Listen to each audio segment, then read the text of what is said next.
이 재계산은 제가 자산별로 각각 하는 거고, 그리고 취득해서 우리가 사용하면서 과세기간별로 면세 비율이 5% 이상 차이가 날 때 하는 거고, 그럼 우리가 5% 이상 차이가 안 나면 재계산 안 한다라는 건 기존 면세 비율을 그대로 쓴다라는 거죠. 제가 그렇게 이야기했었죠. 자, 그래서 예를 들어서 보면, 자, X1년도 1기, 2기,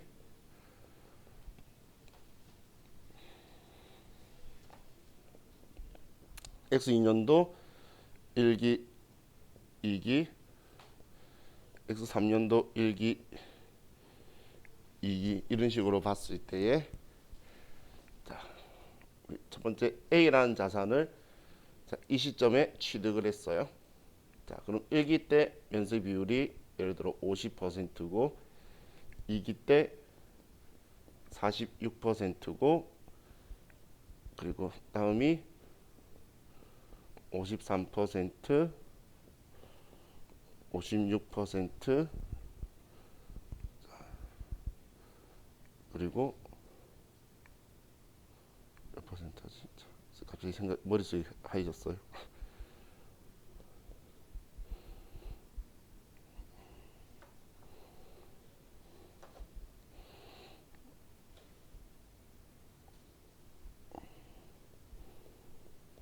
자, 이런 상황을 가지고 좀 볼게요.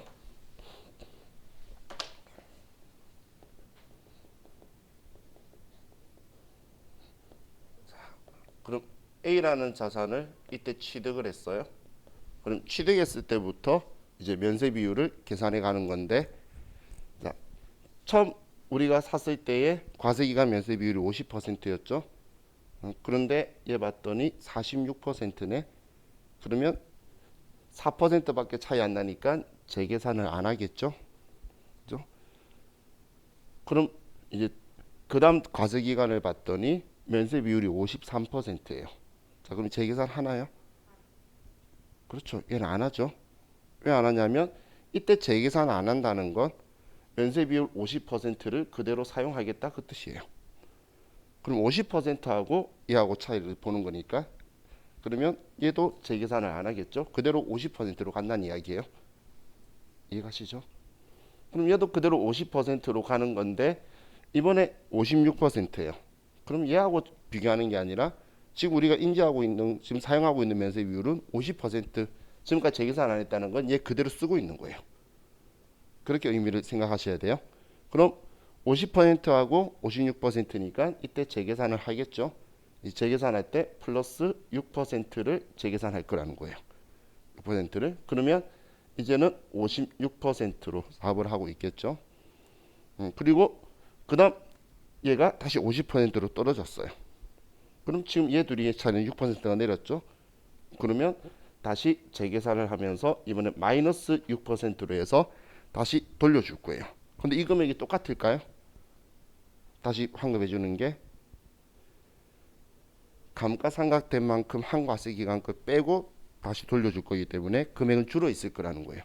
지금 기간이 경과할 때마다 감가상각한 만큼 줄여서 다시 계산을 하는 거라서, 그게 앞에 말했던 감가체감률, 건물이나 구축물은 5%, 기타 자산들은 25%라고 이야기한 거예요. 자, 그럼 자, 이 상황에서 얘는 재계산을 안 하겠죠? 그럼 56%, 50 이때 50%죠.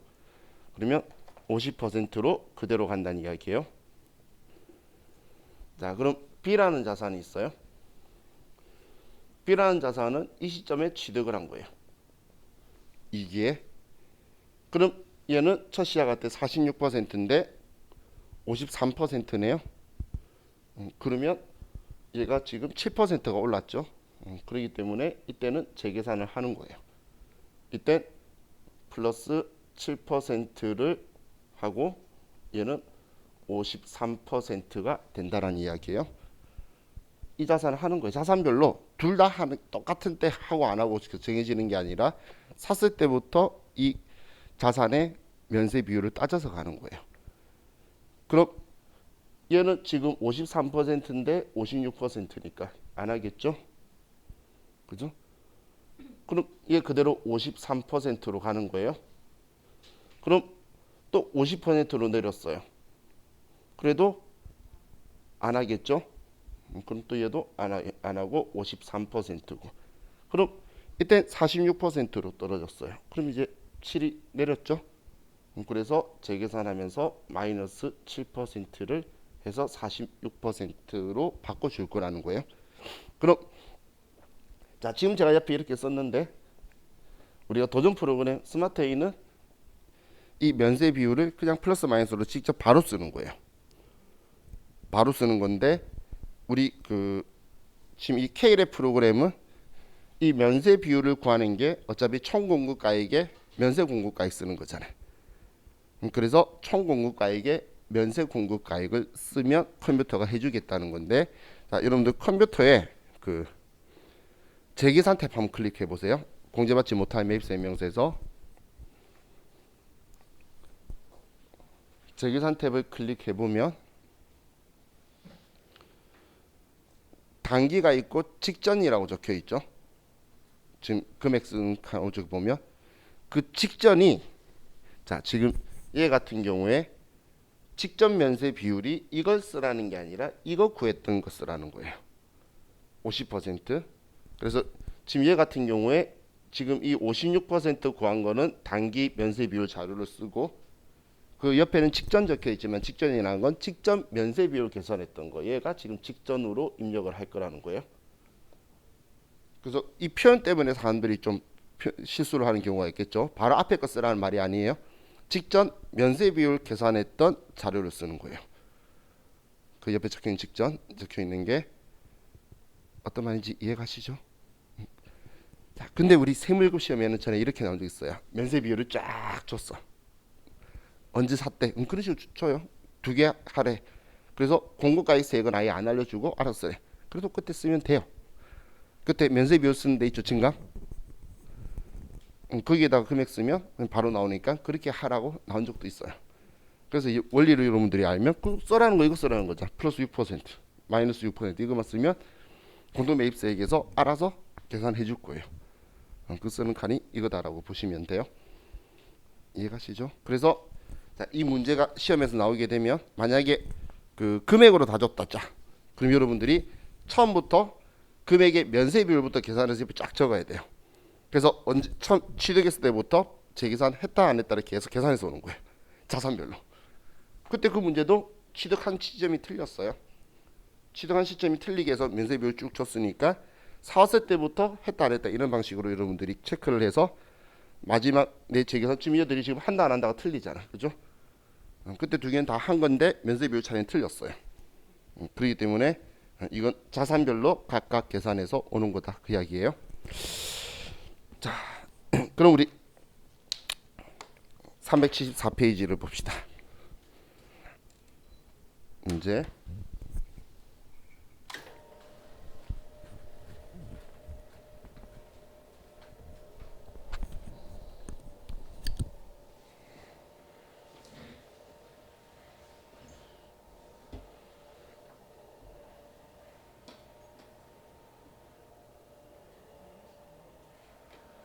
네? 이걸 좀 이렇게 삼수 그러지?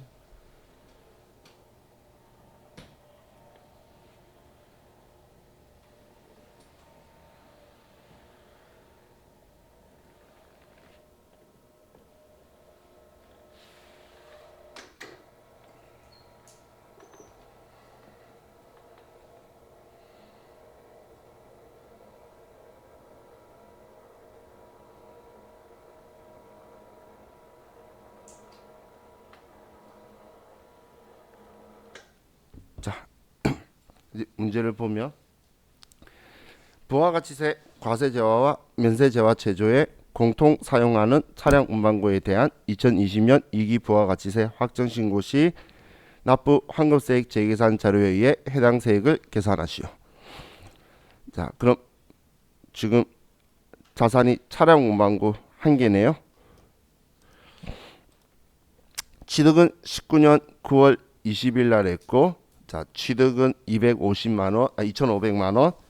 자, 19년 2기 취득 시 공급가액이 지금 취득할 때 공급가액이 적혀 있는데 면세 비율 매출 공급가액을 보면 둘 다 5천만 원, 5천만 원이니까 자, 얘는 50%죠. 면세 비율이.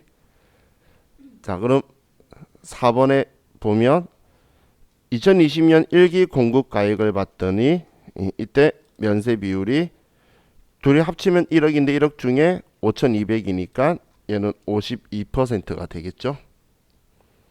그죠? 우리 쉽게 숫자 줬잖아. 다음 2기 공급가액 봤더니 면세 비율이 42%죠. 자, 그럼 이렇게 금액을 주면 면세 비율을 따진다는 거예요. 그럼 우리가 봤을 때, 자, 이때 2020년 1기에 재계산 했나요? 이때 2%니까 안 했겠죠?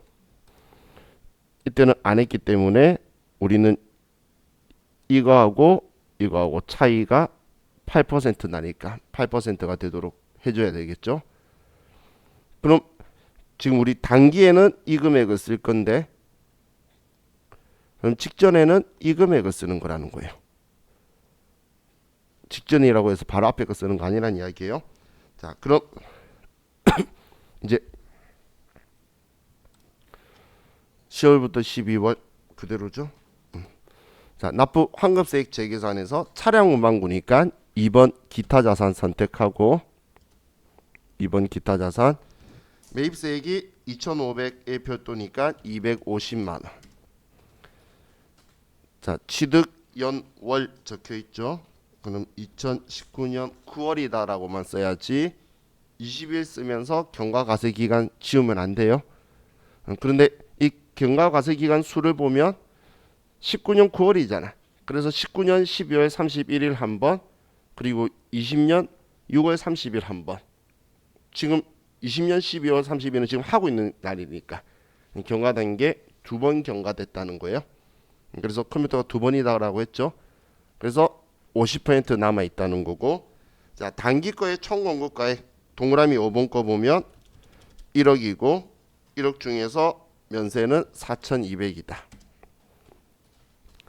자, 그리고 직전은 지금 마지막 재계산했을 때니까 3번에 전체 1억 중에서 5천만 원이다라고 하면 8% 줄었다고 이렇게 나오죠. 그럼 10만 원만큼 우리는 불공제 처리했던 게 면세 비율이 줄었으니까 10만 원만큼 매입세액을 다시 공제해 주겠다는 거예요. 자, 이렇게 쓸 때가 있고 이걸 생략하라고 적혀 있을 때도 있어요. 그럴 때는 이렇게 쓰면 된다는 거예요.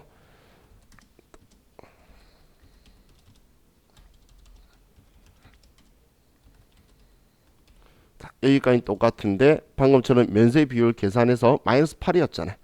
그럼 그냥 여기에 마이너스 8이라고 치면 얘도 똑같이 나오죠. 그래서 이렇게 하라고도 할 때 있으니까 그럼 이렇게 하시면 돼요. 그럼 이 앞에 그 우리 총 공급가액 면세 공급가액 쓰는 거는 이거 계산을 공급가액 가지고 해주려고 적어놓은 거예요.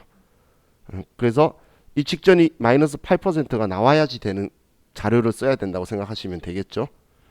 자, 이대로 저장하시면 자, 부가가치 신고서에 가면 이제 F12번 세로 고침을 하시면 잠깐 저장했죠 제가 하면 자, 지금 이 금액만큼 우리 이 앞에 썼던 금액이 110몇만 원이었는데 줄었죠. 우리 이 앞 페이지 보면 116만 667원이었어요. 10만 원이 줄은 게 지금 마이너스 10만 원이라서 그런 거죠. 그럼 매입세 공제 더 해주는 거잖아.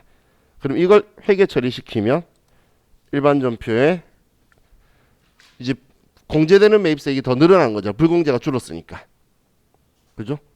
그럼 차변에 부가세 대급금 10만 원으로 다시 올라가고. 그럼 이 공제되는 거는 취득원가에서 줄이는 거예요. 그럼 우리 지금 산 게 차량 운반구죠. 그러면 이거 차량 운반구의 취득 원가에서 줄이게 될 거예요. 만약 플러스였다면 이 반대 붕괴가 됐을 거고 이렇게 생각하면 되겠네요. 자, 그럼 우리 서식에 대해서는 여기까지만 보면 되고, 자, 375페이지에 이제 과세 표준 문제를 좀 볼게요. 다음 재화 공급 의제에 대한 2020년 1기 확정 과세 표준 세액을 계산하시오. 본 문제는 다른 문제와는 관련성이 없으며 부선 명세서 및 부가가치 신고서 작성은 생략한다. 자, 그냥 금액만 계산하라는 이야기죠. 지금 과세 표준 찾으라는 거예요. 자, 1번에 주식회사 가별산업은 총괄납부 사업자 및 사업자 단위 과세 사업자가 아니며 다음 반출한 제품을 기준으로 공급가액을 계산하시오. 자, 직매장 반출. 예, 과세 거래인가요?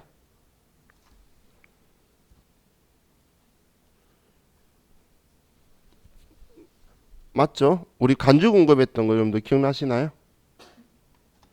우리 이거잖아. 자, 간주 공급은 전제 조건이 매입세액 공제 받았다는 게 전제 조건이고, 그리고 과세 표준은 시가, 그리고 증빙이 없다. 그래서 이 간주 공급은 과세 유형이 과세 거래로 보는 건데 증빙이 없어서 14건별로 해서 기타로 가는 거죠. 그죠? 그럼 이 간주 공급의 첫 번째가 우리 자가 공급인데, 이 자가 공급에는 우리 면세 사업 전용이 있고, 그리고 비용업용 소형 승용차 유지가 있고, 그리고 판매 목적 타 사업장 반출, 직매장 반출이 있죠. 근데 이 직매장 반출은 특이한 사업자를 위해서 한 거라서 얘는 특징이 매입세액 공제 유무를 불문하고, 그리고 과세 표준은 우리 원가를 쓰고, 얘는 증빙은 꼭 세금 계산서를 발급을 해야 되죠. 자, 기억하세요. 왜냐면 이거 발급 안 하면 지금 우리 할 이제 세무계산서 미발급 가산세 써야 돼요. 이제는 써야 되니까. 그런데 지금 이 판매 목적 타사업장 반출은 우리 사업자 단위 과세 제도나 아니면 주사업장 총괄 납부 제도 적용 사업자는 제외죠. 이 사람들은 직매장 반출을 적용할 필요가 없죠. 그죠? 그럼 제외인데,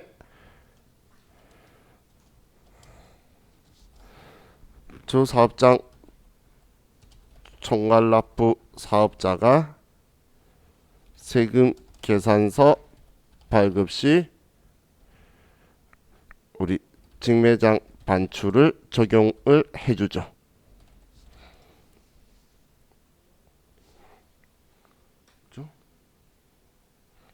지금 그것 때문에 우리 문제 1번에 보면 이렇게 적혀 있는 거예요. 총괄납부 사업자나 사업자 단위 과세 사업자가 아니며, 그래야 얘 간주 공급으로 들어갈 거잖아요. 그죠?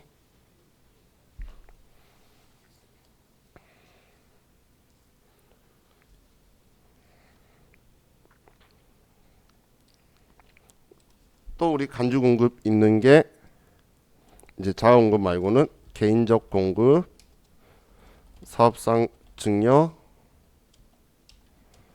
그리고 폐업 시 잔존 재화가 있죠. 그 폐업 시 잔존 재화에서 과세 표준은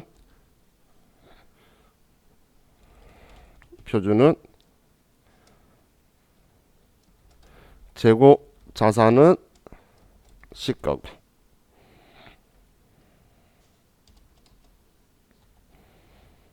그리고 고정 자산은 원가 취득 원가 빼기 감가 체감률만큼 우리가 빼줄 거죠.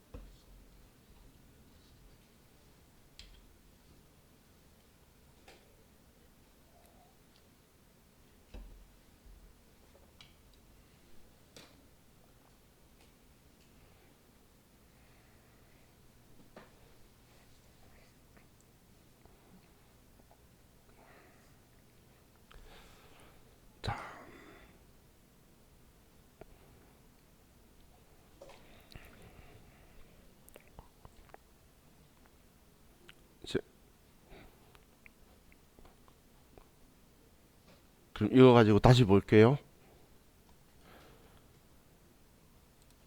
자, 그럼 다시 1번을 보면 이제 갑을 산업은 총괄납부 사업자 및 사업자 단위 과세 사업자가 아니면 이런 말 딱 나오면 아 얘는 직매장 반출 간접공급 이야기 하려고 하는 거구나. 부가세법에서 나오면 그냥 바로 냄새 맡으면 돼요.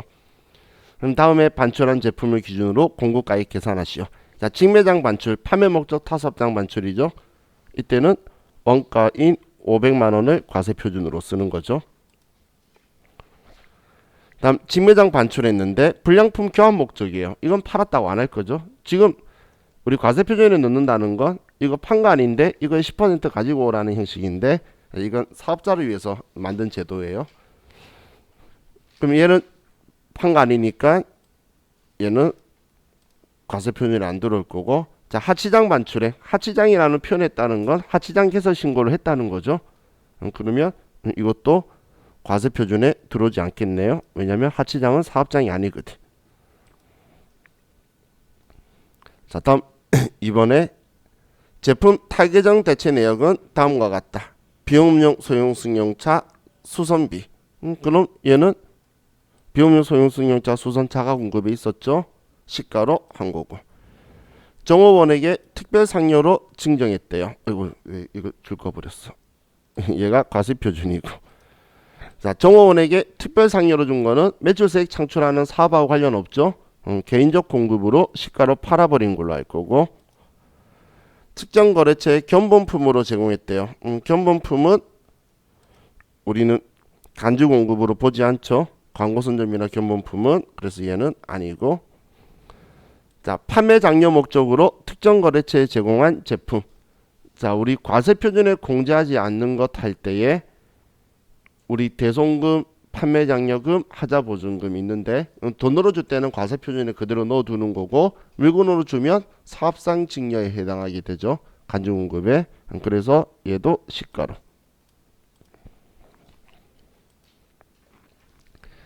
다음 3번에 2020년 2월에 취득한 업무 목적으로 사용할 승용차 2000cc를 대표이사 개인적인 용도로 사용하였다. 이 승용차는 매입 시 매입세 공제를 받지 못하였다. 자, 간주 공급의 전제 조건은 직매장 반출을 제외하고는 매입세 공제를 받았다는 게 전제 조건이에요. 근데 공제 안 받았잖아. 그죠? 공제 안 받았으면 간주 공급에 들어갈 이유가 없죠. 문제가 성의가 없어. 왜냐하면 금액이라고 적어놔야 사람이 근데 금액도 안 적어놨으니까 실수로 쓰고 싶어도 못 쓰게. 자 다음 4번 폐업시 잔존자료에 대한 과세 표준을 계산하시오. 본 문항에 대해 갑을산업은 5월 31일자로 폐업했다 가정한다. 자 그럼 제품은 재고자산이죠. 시가가 과세 표준이 될 거고, 자 기계장치가 있네요. 자 기계장치는 일단 취득 원가를 가지고 감가 체감률만큼 뺄 거예요. 그럼 지금 이 기계장치를 가지고 보면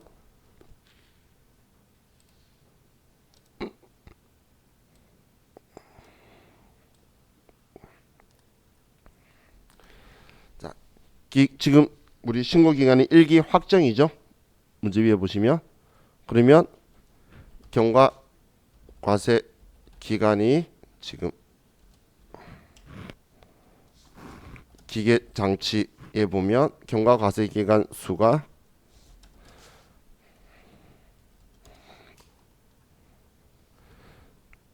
2019년 6월 30일 그리고 12월 31일이니까 경과 과세 기간 수가 두 번이죠. 그죠? 자, 그리고 기계장치의 감가 체감률은 방금 우리 재계산할 때하고 똑같아요. 건물을 제외하고는 전부 다 25%. 그러면 우리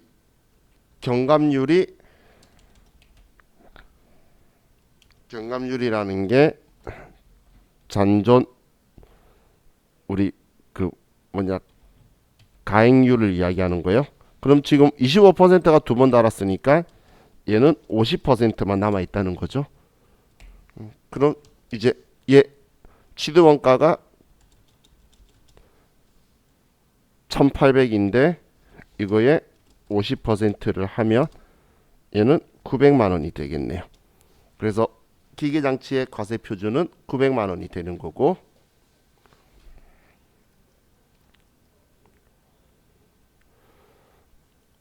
어떻게 900 됐는지 이해가시나요? 계산. 다음 이제 건물을 가지고 보면 건물도 당연히 우리 권역자산이니까 원가고, 얘는 취득을 2017년 6월 달에 했네요. 자, 그럼 우리 경과과세기간 수를 세어보면, 자, 이번에 건물은 수는 2017년 6월 30일, 12월 31일, 2018년 6월 30일, 12월 31일, 2019년 6월 30일, 12월 31일 총 6번이죠. 경과 과세기간 수는 총 6회가 되고, 그럼 이 건물의 감가 체감률은 5%고, 그럼 30%가 달았다는 거죠. 그러면 경감률은 얘는 70%라는 거예요. 70%만 남았다 그 이야기예요. 30% 달았으니까. 자, 그럼 계산해 보면 얘 취득 원가가 1억이고, 자, 1억에 70%는 7천만 원이 되겠죠. 그래서 지금 건물의 과세 표준은, 표시 잔존자의 과세 표준은 7천만 원이 되겠네요. 경감률 왜 70%라고 썼는지 이해가시죠? 자, 그럼 토지는 과세 대상이 아니죠. 그죠? 매입세 공제 받은 적도 없는 면세니까 토지는 필요 없죠. 자, 이렇게 하면, 자, 이번 문제는 끝났고, 자, 다음 페이지 넘기면 우리 신용카드 매출연표 수령명세서 했나요? 안 했죠. 순서대로 가고 있죠.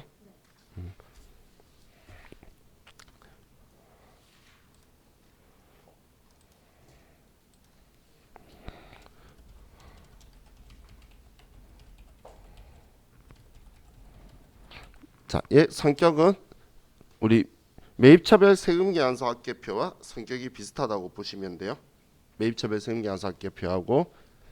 자, 그럼 자, 신용카드 매출연표 수령명세서는 얘는 신용카드나 뭐 현금 영수증 등 중에 매입세액 공제 가능분만 입력이 되는 거고, 부가가치세 신고서 41번, 42번 칸하고 일치하는 거예요. 40번, 41번, 42번하고. 자, 그럼 여기에는 입력 불가 항목. 자, 지금 얘는 매입 매출 전표 과세 유형이 우리 57번 카드 과세나 61번 현금 과세나 이런 것들이 여기에 들어올 거예요. 뭐 영세 들어오는데 그런 건 빼고. 그럼 지금 이 유형이 아닌 건 전부 다 일반 전표로 가고, 여기도 안 들어오고 부가세 신고서에도 안 쓰는 거예요. 그럼 입력 불가 항목은 세금계산서 기준으로 생각하면 되죠. 세금계산서 받은 건 신고하지만 공제 안 되는 게 불공제 사유하고, 그리고 세금계산서 발급 불가 사업자. 세금계산서 발급 불가 사업자가 우리 간이과세자나 면세 사업자분을 이야기하는 거고, 그리고 세금 계산서 발급 불가 업종이 있죠. 세금 계산서 발급 불가 업종은 목욕, 이발, 미용, 여객, 운송, 용역, 항공권, 고속철도, 택시 이런 것들을 이야기하는 거고, 그리고 입장권 발행업, 그리고 세금 계산서 수치부는 세금 계산서로 공제를 받아야 되기 때문에 얘네들을 빼내는 거죠.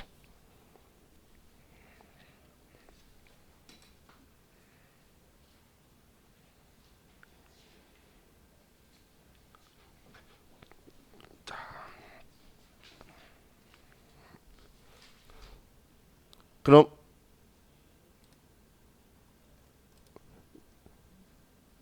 자, 지금 이 조건에 해당하는 걸 찾아서 빼내버리고, 그러니까 안 쓰고, 그리고 되는 것들만 입력하는 게 우리 이 서식 작성하는 거고, 사실 여기에 해당하는 사항이라면 전표 입력할 때는 일반 전표 입력하는 거예요.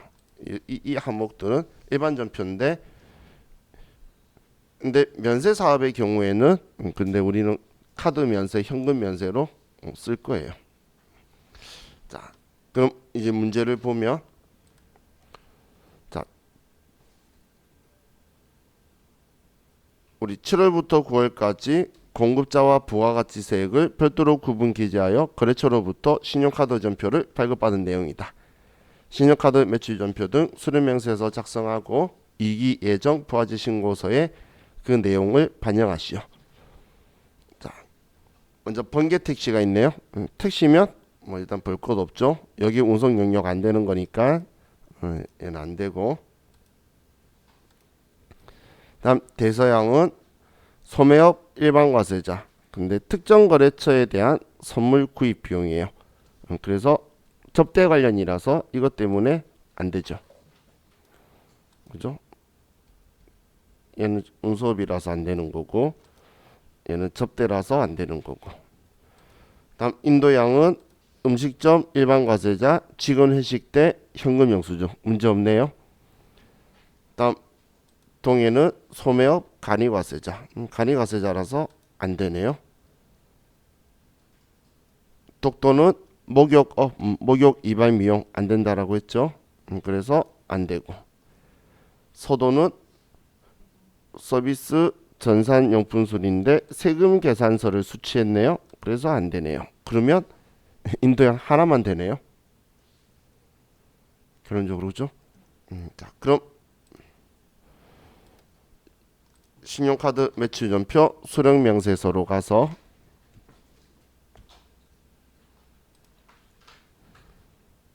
자, 기간은 이기 예정 7월부터 9월. 자, 그리고 되는 거 8월 11일 날. 자, 구분 보시면 아래에 1번 현금, 2번 복지, 3번 사업, 4번 신용이 있는데, 우리는 법인카드는 사업용 카드라고 하는 거예요. 4번 신용은 국세청에 등록한 종업원 카드예요. 기타 카드예요. 근데 지금은 현금 영수증이니까 1번. 사업자는 우리 인도양, 현금 영수증이니까 카드 번호 비워놓고, 금액은 60 얼마예요? 61만 6천 원을 빼면 56만 원인가? 맞죠? 56만 원. 자, 이렇게만 쓰고 저장하면 얘 작성은 끝났고, 그럼 얘를 부가가치 신고서에 반영하라 그러면 얘는 회식 때니까 일반 매입이죠.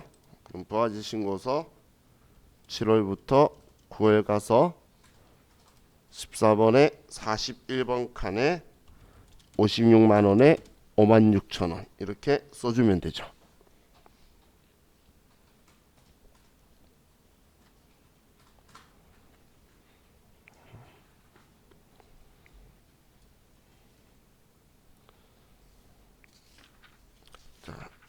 이렇게 하면 이제 얘는 끝났고,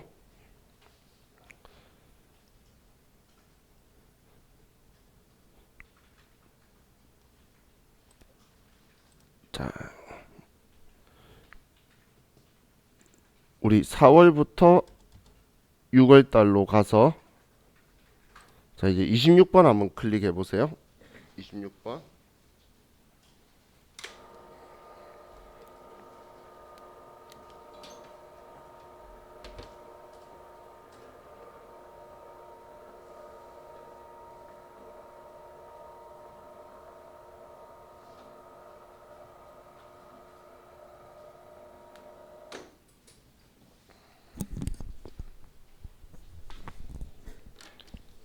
자 이제 우리 가산세 보려고 하는데,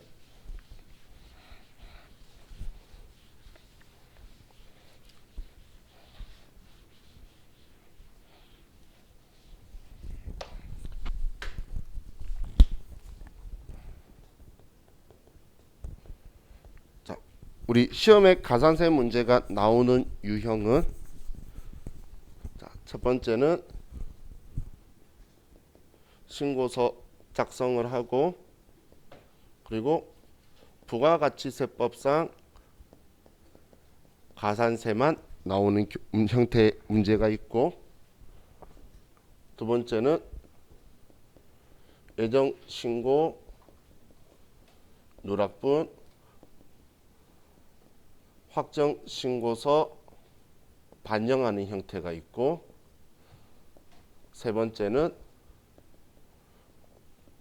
확정신고 누락분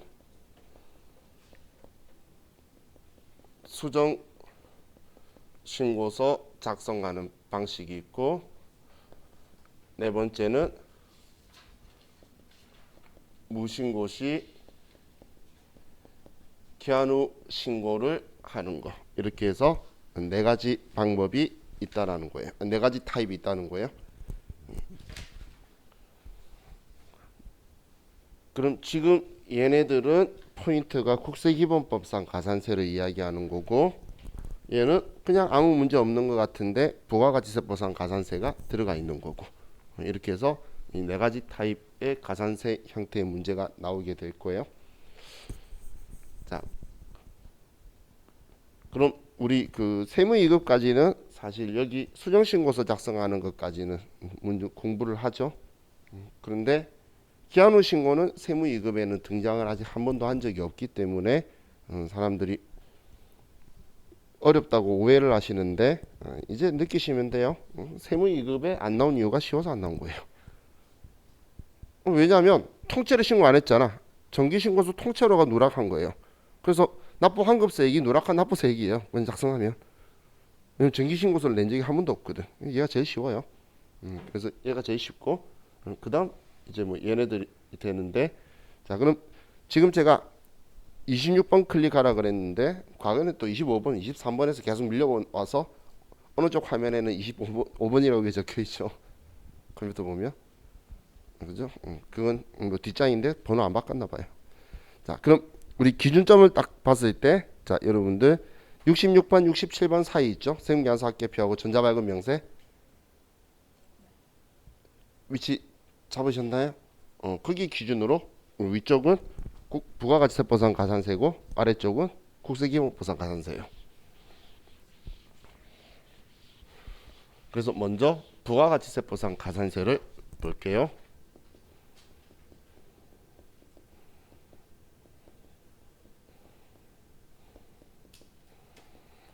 자, 우리 가산세는 두 가지를 맞는 거예요. 부가가치세법에서 잘못한 거 가산세도 맞고, 국세기본법에서도 가산세를 부과를 해요. 이 국세기본법상 가산세는 우리 소득세에서도 할 거고 법인세에서도 부과를 해요. 똑같은 거예요.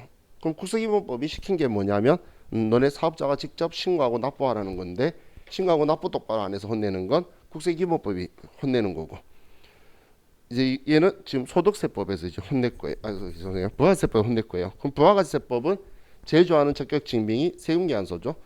그래서 표현할 때 얘를 세금계산서 가산세라고 해요. 얘를 세금계산서 가산세라고 표현하는데 얘는 세금계산서를 적법하게 발급했냐, 혹은 전자라면 전송했냐, 적절하게 수취했냐 그런 거예요. 자, 우리 그 법인 사업자로 우리는 당연히 시험을 보겠죠. 법인 사업자는 세금계산서, 전자세금계산서로 발행하는 게 의무 사업자예요. 그래서 전자세금계산서 발급을 하지 않으면 가산세가 부과가 되죠. 그죠? 자, 이거 올해 개정된 거 있어요. 그 전자세금계산서 발급 의무가 원래 개인 사업자 3억 이상이었죠. 그래서 그게 2억으로 내려왔어요. 그래서 뭐 이론에 혹시 나올까봐 하면 개인 사업자 이제 2억으로 올해부터 내려왔으니까. 근데 법인은 뭐 이전부터 의무 사업자니까. 그 의무 사업자는 자, 우리 첫 번째 세금계산서 적혀 있는 거 있죠. 자, 세금계산서 적혀 있는 거는 얘는 전자세금계산서 발급 가산세예요. 전자세금계산서 발급에 대해서 적절하게 했냐 안 했냐라는 건데, 이 가산세율은 외울 필요 없어요. 제가 외워야 되는 거는 다 줄 거 드릴 테니까 지금에는 가산세율은 외울 필요 없는 거는 쓸데없이 그냥 외우지 마세요. 자, 그럼 우리 책에 보면, 책이 안에 컴퓨터에 보면 지연 발급, 지연 전송, 미발급 이렇게 되어 있죠. 그죠? 그럼 이 지연 발급은 늦게 발행했다는 거고, 미발급은 발급을 안 했다는 거잖아요. 그죠? 그럼 우리는 이 기준점을 정확하게 잡으시면 돼요. 자, 먼저 얘 두 개를 가지고 먼저 보면 가산세는 얘 1%, 얘 2%예요. 근데 제가 외울 필요 없다라고 말한 이유가, 여러분들 62번에 100만 원 써보고 64번에 100만 원 써보면 옆에 알아서 가산세가 나와요. 근데 그거 왜 외우고 있어? 그럼 우리는 지금 62번에 넣을지 64번에 넣어야 될지 기준점만 여러분들이 익히면 되겠죠. 가산세율을 외울 게 아니고 여기에 쓸지 여기에 쓸지 그 기준점을 보는 거예요. 자, 그럼 제가 이거 예를 들어보면, 자, 우리가 공급을 1월 2일 날 했어요. 1월 2일 날. 그러면 발급 기한이 언제까지죠? 세금계산서 발급 기한이, 우리 세금계산서는 월학계 세금계산서 때문에 다음 달 10일까지 발급하면, 작성일자를 말일자로 해서 다음 달 10일까지 발급하면 적법하게 발급 전송한 걸로 하죠. 그렇기 때문에 2월 10일까지 하면 적법하게 전송이 된 거예요. 발급한 거예요. 그러면 늦게 했다라는 건 이날부터 다음 날 2월 11일부터가 지연 발급이 시작이 되는 건데, 그럼 언제까지 너 늦게 발급했다고 할 거냐? 이건 확정 신고 때까지만 가지고 오면 늦게 발급했다라고 해주는 거예요. 그래서 날짜가 7월 25일까지인 거예요. 일기에 있었다 하더라도 과세기간이 안 끝났죠. 그래서 이번 과세기간 거에 맞춰서 확정 신고할 때까지 가지고 오면 지연 발급이면 7월 26일부터는 이제 미발급이 된다고 보시면 돼요. 그럼 우리가 6월 30일 날 공급을 했어요. 그럼 발급 기한은 7월 10일까지겠죠. 그죠? 그러면 지연 발급은 7월 11일부터 7월 25일까지예요. 한마디로 우리는 확정 신고 기간까지라는 거 생각해야 되는 거지, 우리 이 날짜부터 언제 기간 이런 게 아니에요. 날짜예요. 이번 신고할 때까지 가지고 오면 전부 다 되는 거예요. 그럼 7월 26일부터는 미발급이라고 보시면 돼요. 자, 그럼 예를 들어서 7월 1일 거라고 볼게요. 그럼 7월 1일 거면 우리는 8월 10일까지 발급을 하면 되고, 그러면 지연 발급은 8월 11일부터 2022년 1월 25일까지가 지연 발급이 되는 거예요. 그러면 2022년 1월 26일부터가 미발급 시작이다라고 보시면 돼요. 자, 이 부가가치세 가산세는 옛날 거 보시면 안 돼요. 특히 2020년 거까지는 지금까지 차이가 없는데 19년 거는 감면율하고 다 틀려요. 네이버 찾아도 언제 작성된지 보셔야 되고, 19년 또 이전 18년 17년은 이 날짜도 틀려요. 그렇기 때문에 옛날 거 보시면 틀린 기준 가지시니까 일단 확정 신고 기한까지 하면 지연이다 라고 생각하시면 돼요. 자, 그럼 얘 둘이 어떤 기준으로 가는지 이걸 잡는 거예요. 다음 달 10일까지 안 했네?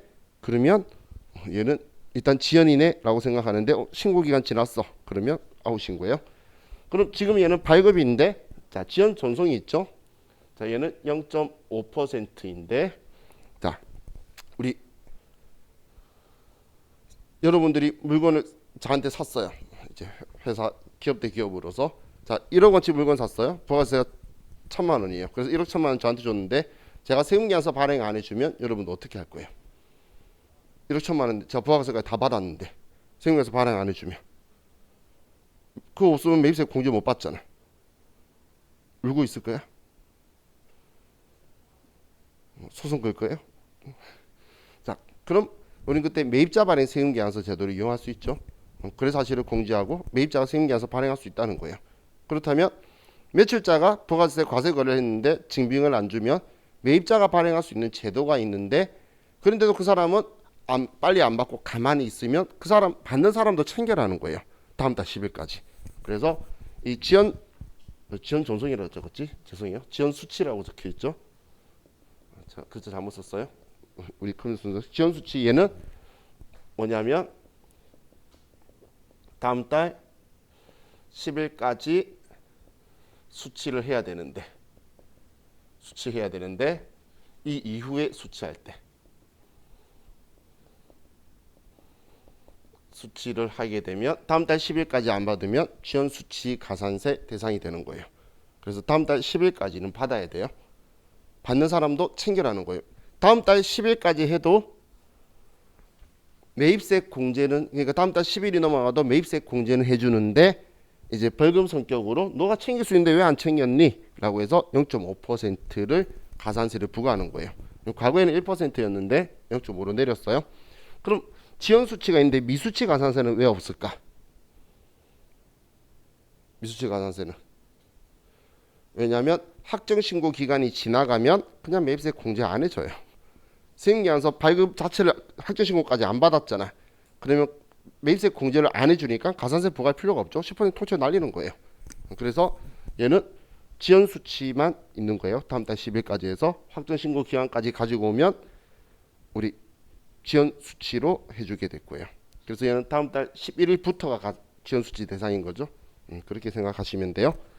자, 그럼 세금계산서 발급에서 자, 우리가 기억해야 될 게 지금 이 기간하고 자, 이걸 하나 또 기억을 할게요. 자, 우리는 전자세금계산서 발급 의무 사업자인데 우리 회사가 종이 세금 계산서를 발급을 하게 되면 그러면 이때는 가산세 1%를 부과하게 될 거예요. 자, 이건 여러분들이 외우셔야 되는데 외울 만한 숫자죠. 종이세금계산서 발급할 때는 1%예요. 과거에는 미발급 가산세로 해서 2% 하다가 미발급 가산세 1%로 내렸다가 지금은 미발급 가산세가 아니고 그냥 가산세 1%라서 62번에 쓰셔도 되고 64번에 써서 2% 나온 거를 1%로 금액을 바꿔도 되고 두 군데 받는 건 상관없어요. 받는 건 상관없고 받는 거는 그걸 가산세 부과하면 영세한 개인 사업자한테 물건 사지 말란 이야기죠. 그런 행동은 절대 안 하겠죠. 그래서 발급해야 되는 사람이 발급 제대로 안 했을 때 그때 가산세가 있는 거예요.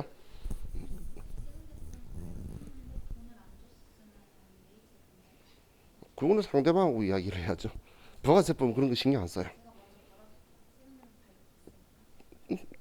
원래 매입세 그거는 돈을 줬던 안 줬던 썼던 안 썼던 세금계산서 주고받았다는 건 그 사람이 공제 받으면 되는 거예요. 왜냐면 세금계산서 준 거잖아요. 원래 요거 30일날 물건 사도 일기 확정신고 때에서 공제 받죠. 근데 중요한 건 물건 파는 사람이 그렇게 안 하죠. 왜냐면 자기가 먼저 부담해 내야 되거든. 세무서에. 과세관청은 왜 신경 안 쓰냐면 물건 판 사람이 신고할 때 돈 줄 거거든. 세무서에. 그리고 신고한 날로부터 한 달 뒤에 환급해 줄 거거든. 세무서는 받아서 주니까 신경 안 써요. 너네끼리 일이지. 그죠? 세무서 입장은 신경 안 쓰겠죠. 근데 상대방이 우리한테 그렇게 해주면 우리 회사 고마운 거지. 그죠? 자, 일단 우리 시간이 되니까 자 이건 기억해 두세요. 그리고 맞아 앞에 이렇게 이야기했었죠. 직매장 반출 기억나시나요? 한지 얼마 안 됐잖아 우리 직매장 반출. 그때 세금계산서 발행 안 했다라고 적혀 있으면 부가가치 신고서 4번의 기타에다가 써놔야 되고 원가로. 그리고 그 원가로 미발급 가산세가 돼요. 지금 이야기예요. 예. 직매장 반출인데 세금 계산서 미발급을 하게 되면 미발급 가산세 대상으로 들어와야 돼요. 부가가치 신고서는 우리 4번 칸에 들어가고 세금 발행 안 했는데 과세 거래를 보는 거잖아요. 그리고 금액은 원가로. 직매장 반출은 원가로 신고하는 거니까 부가가치 신고서 문제인데 저거 가산세 부과시키려고 그러면 또 이런 표현이 있을 거예요. 주사업자는 총괄납부 제도나 사업자 단위 가세 제도 사업자가 아니라고 말한다가 부가가치 신고서 문제에 적혀 있으면 저거 생각하면 돼요. 저기 있겠구나. 왜냐면 그 적용 사업자는 그 간주공급 적용할 필요 없으니까 과세 거래 안 할 거거든. 그죠? 자, 우리 이제 쉬었다가 또 하도록 합시다.